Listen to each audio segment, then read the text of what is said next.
સુરત જિલ્લાના બારડોલી ખાતે વિરાટ હિન્દુ સંમેલનનું ભવ્ય આયોજન કરવામાં આવ્યું। રાષ્ટ્રીય સ્વયંસેવક સંઘની સ્થાપનાના 100 વર્ષ પૂર્ણ થવાના ઉપલક્ષ્યમાં યોજાયેલા કાર્યક્રમમાં મોટી સંખ્યામાં લોકો જોડાયા હતા।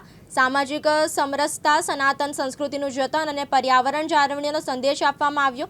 બારડોલીના શ્રી મરીમાતા મંદિર પરિસરમાં વિરાટ હિન્દુ સંમેલનની શરૂઆત ભક્તિમય વાતાવરણ વચ્ચે યોજાઈ હતી। કાર્યક્રમની શરૂઆત શ્રી હનુમાન ચાલીસા થકી કરવામાં આવી, જેમાં હિન્દુ એકતા અને જાગૃતિનો સંદેશ પ્રસારિત કરવામાં આવ્યો હતો।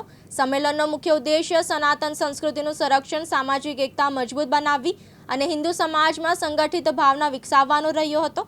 સાથે જ વૈશ્વિક સ્તરે વધતા ગ્લોબલ વોર્મિંગના ખતરા સામે જાગૃતિ લાવી પર્યાવરણ રક્ષણ માટે સંકલ્પ લેવાયો હતો। આ પ્રસંગે રાજકીય, બિન રાજકીય આગેવાનો તેમજ મોટી સંખ્યામાં ગ્રામજનો હાજર રહ્યા હતા।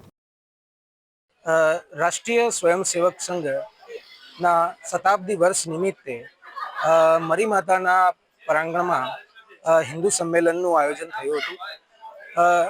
રાષ્ટ્રીય સ્વયંસેવક સંઘના મુખ્યત્વે 7 કાર્યક્રમો દ્વારા સમાજ પરિવર્તનની અહીંયા મુખ્ય ભૂમિકાઓ, સમાજની મુખ્ય ભૂમિકાઓ શું છે તે બાબતે 5 મહત્વના પરિવર્તન સમાજમાં કેવી રીતે આવી શકે તેના માટે સામાજિક સમરસતા, કુટુંબ પ્રબોધન, પર્યાવરણ, નાગરિક કર્તવ્ય અને સ્વબોધના આધારે અહીંયા જેટલા પણ હિન્દુ ભાઈઓ અને બહેનો અને બાળકો જે ઉપસ્થિત રહ્યા તેમના સમક્ષ આ વિષયો મૂકવામાં આવ્યા અને સૌએ પોતાના સંસ્કૃતિ અને સભ્યતાને ખૂબ આગળ લઈ જવા માટે એ હવે આવનારી પેઢીને આ જ પ્રમાણે એક ખૂબ સારું એક રાષ્ટ્ર બની રહે અને સારા રાષ્ટ્રના નિર્માણ માટે એક શ્રેષ્ઠતમ નાગરિક એ બનવું સૌથી અગત્યની બાબત છે। માટે અહીંયા ઉપસ્થિત સર્વે